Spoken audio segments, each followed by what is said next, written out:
কি কে ছোঁয়াবেন মাথা, বিশ্বনাথ ঘোষ, এবং সেখান থেকে বাংলাদেশের গোল।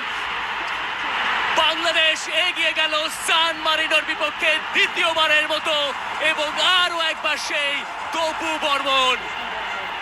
ম্যাচের ৮৬ মিনিটে সান মারিনোর মাঠে বাংলাদেশের উদযাপন। বাংলাদেশের গর্জন দেখছে ইউরোপের সেই ক্ষুদ্র দেশ সান মারিনো। বিশ্বনাথ ঘোষ তিনি তুলে দিয়েছিলেন, তপু বর্মন আরো একবার হেডারে জাল ছেড়ে দিয়েছেন সান মারিনোর। তপুর জোড়া গোল।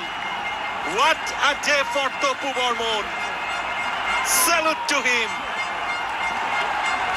এবং এই গোলের সূচনা ঘুরে ফিরে সেই হামজার কাছ থেকে।